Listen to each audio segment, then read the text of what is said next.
साथियों नमस्कार।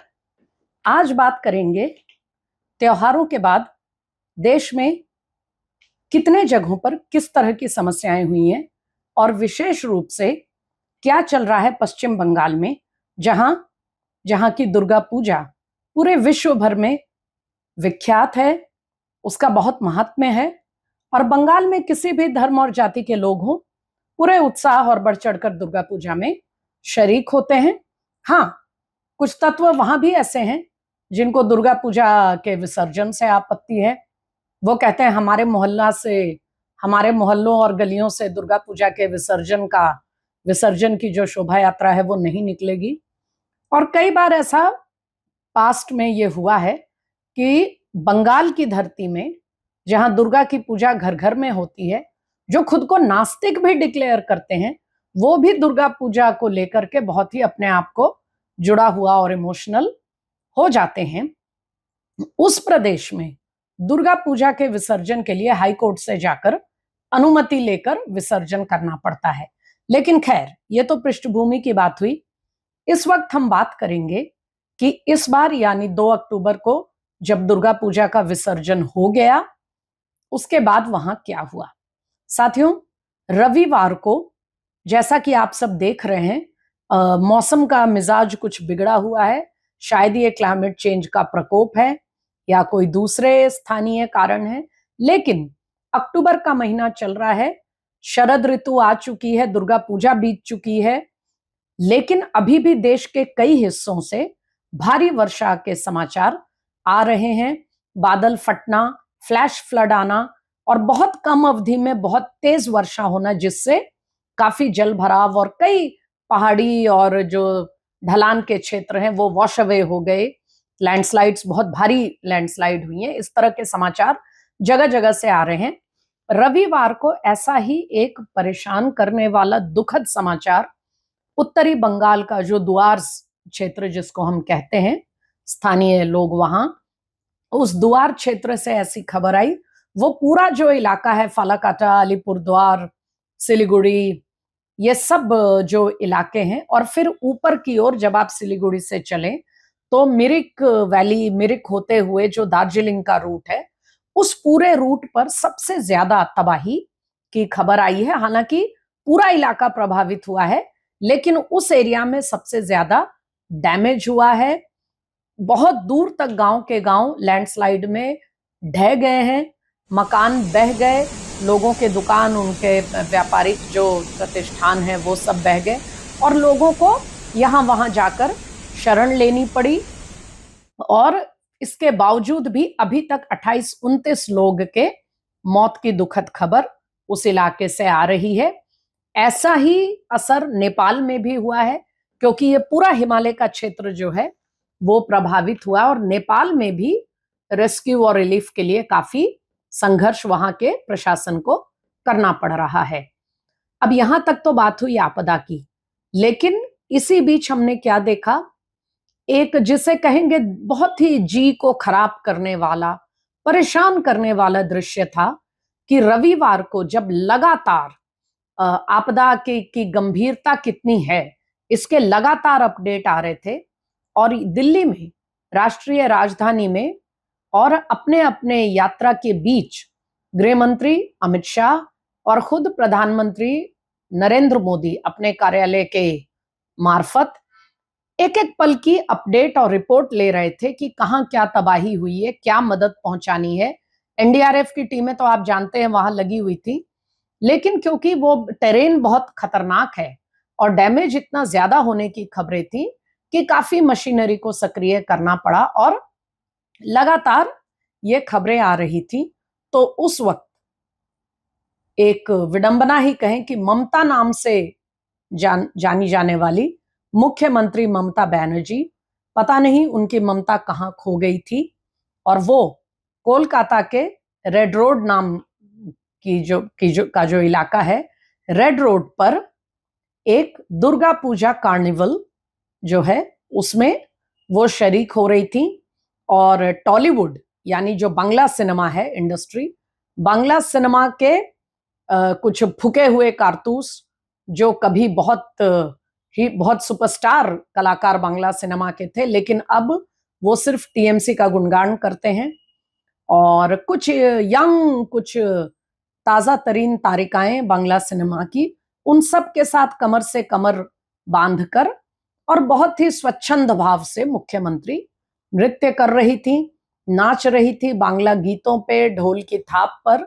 और एक बहुत ही जबरदस्त, एक वास्तव में एक कार्निवल, जैसे एक कार्निवल की जो परिकल्पना होती है, एक कार्निवल का दृश्य वहां पर था और सभी लोग उसमें शरीक हो रहे थे। कहने को तो वो स्थानीय लोग थे, लेकिन वास्तव में वो तृणमूल के नेता, मंत्री, सांसद, विधायक और उनके जो तमाम पदाधिकारी और सपोर्टर हैं, उन्हीं का ये कार्निवल था।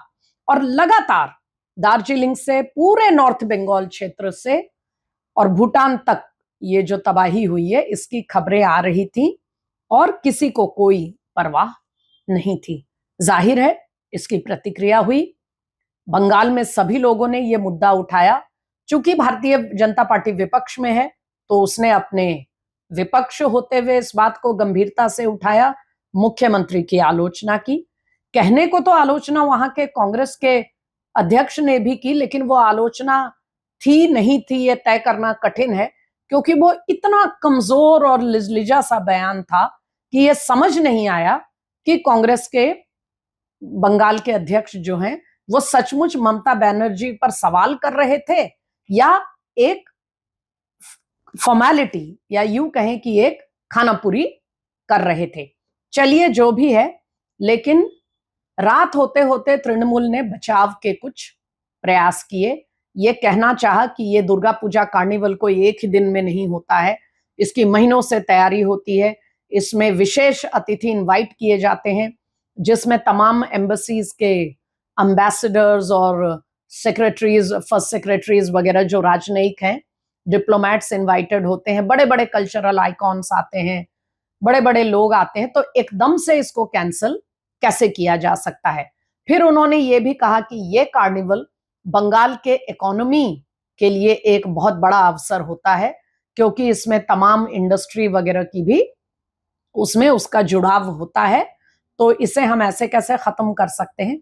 बिल्कुल ठीक है, आप इसको एकदम से 1 घंटे में कोई बड़ा आयोजन सरकार ने अगर रखा है तो वो कैंसिल नहीं होता, लेकिन क्या मुख्यमंत्री को स्टेज पर जा करके तमाम समाचार आने के बाद भी स्टेज पर बैठ आकर मुख्यमंत्री को सिनेमा के सुपरस्टार्स के साथ इस तरह उछल कूद करके कमर से कमर जोड़कर और नृत्य करना जरूरी था? क्या उनकी संवेदना, क्या एक बार उन्होंने सोचा कि उनके इन हरकतों से नॉर्थ बंगाल के लोगों पर जब वो दृश्य देख रहे होंगे तो उनके मन पर क्या बीत रही होगी? और साथियों, बात यहाँ पे खत्म नहीं होती है। ऐसा नहीं है कि ये सिर्फ राजनीतिक आलोचना थी। नॉर्थ बंगाल के लोगों ने खुल करके ये सवाल उठाया कि क्या हम बंगाली नहीं हैं? और आप जानते हैं कि शुरू से नॉर्थ बंगाल को साउथ बंगाल से गंभीर शिकायतें रही हैं, भेदभाव का मुद्दा रहा है। कई बार पिछले 5-6 दशकों में कई बार बड़े बड़े आंदोलन हुए, बड़े बड़े संघर्ष हुए, कभी कभी हिंसक रूप भी ले लिया है। ये पूरा गोरखालैंड वगैरह का मुद्दा इसी भेदभाव की जड़ थी, जिससे ये पूरा गोरखालैंड का आंदोलन हुआ।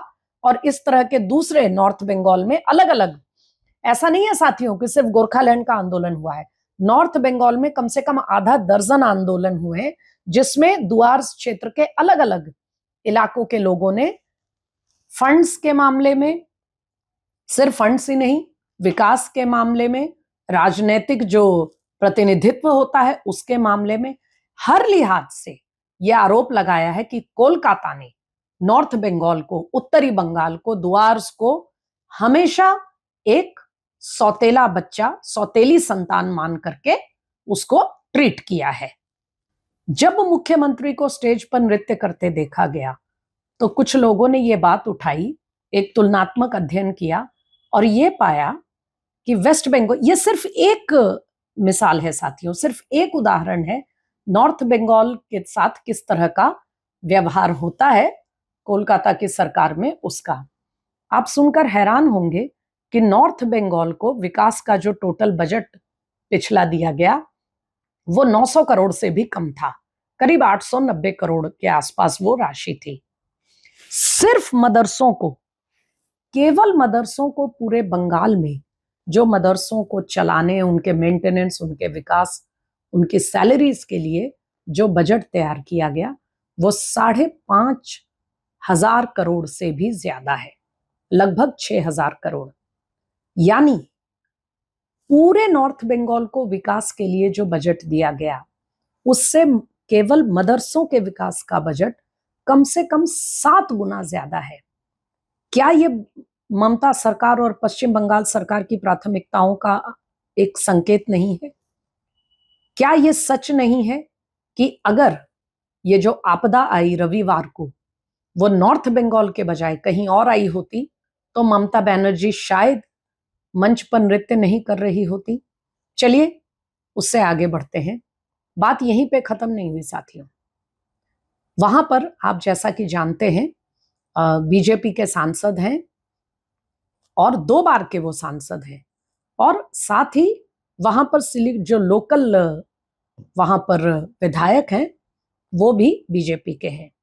इन दोनों लोगों को, खगेन मुर्मू और शंकर घोष, ये 2 लोग जब अपने इलाके में निकले, जो बाढ़ प्रभावित लोग हैं उनको रिलीफ देने के लिए, उनमें राहत बांटने के लिए और जाकर उनका हालचाल पूछने के लिए जब वो दौरे पे निकले तो अचानक उनकी गाड़ी पर फालाकाटा के इलाके में दोनों तरफ से ताबड़तोड़ हमला हुआ, पत्थरों से उनको मारा गया, उनकी गाड़ी के शीशे तोड़कर पत्थर अंदर आए और भी बीजेपी के जो कार्यकर्ता साथ थे उनको भी चोटें लगी। लेकिन खगेन मुर्मू को तो आप सब ने देखा होगा कि बुरी तरह लहूलुहान स्थिति में उनको गाड़ी से निकाल करके उपचार के लिए ले जाया गया। बाद में पता चला कि ये सारे लोग तृणमूल से जुड़े हुए थे और उसमें तृणमूल की एक महिला मुस्लिम कार्यकर्ता का नाम भी सामने आ रहा है। अभी जांच जारी है, इसलिए हम उस पर ज्यादा डिटेल नहीं देंगे। लेकिन इसके बाद भी तृणमूल ने एक कंस्पिरेसी थ्योरी शुरू कर दी। उनका क्या कहना था? वो ये कहना चाह रहे थे कि बीजेपी के ही सांसद और विधायक हैं और उन्होंने अपने क्षेत्र के लिए कोई काम नहीं किया, कोई कल्याणकारी योजनाएं नहीं लाई, कोई मदद नहीं की जनता की, इसीलिए जब बाढ़ आई तो जनता का क्षोभ जो है वो बिल्कुल फूट पड़ा और वहां के वोटर्स ने अपनी नाराजगी दिखाने के लिए ये हमला किया है।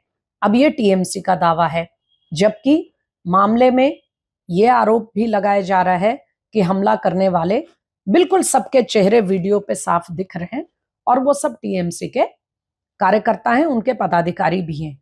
खैर, खगेन मुर्मू पर अटैक और शंकर घोष पर अटैक, इन सब चीजों का जो डिटेल्स हैं वो तो जांच में बाहर आ जाएगा।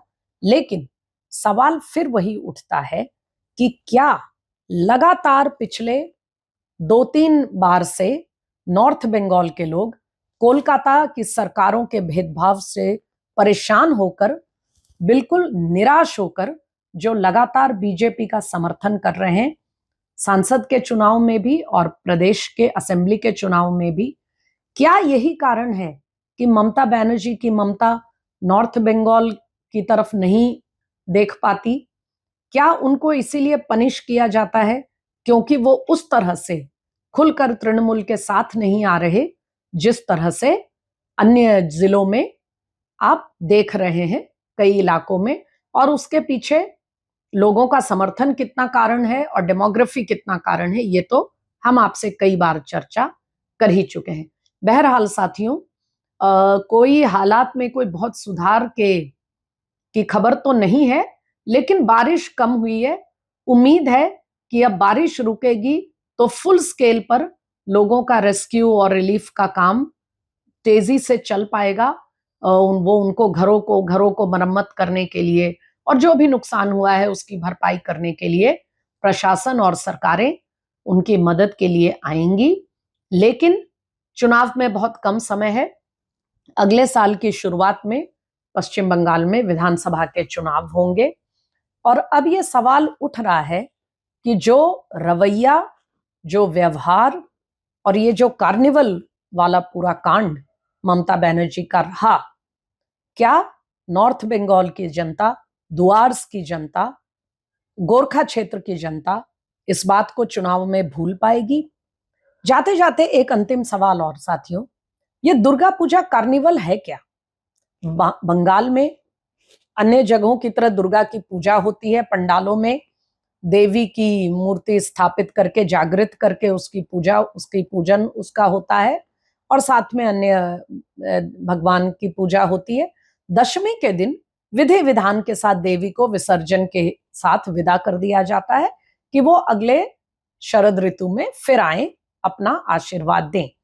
उसके बाद दुर्गा पूजा का उत्सव समाप्त हो जाता है और पूर्णिमा, शरद पूर्णिमा के दिन बंगाल, असम के क्षेत्र में लक्ष्मी पूजो यानी लक्ष्मी की पूजा होती है, जो भारत के अन्य हिस्सों में अमावस्या यानी दिवाली को करते हैं, वो बंगाल, असम, त्रिपुरा वगैरह के लोग शरद पूर्णिमा को करते हैं। तो ये दुर्गा पूजा कार्निवल किसके दिमाग की उपज है?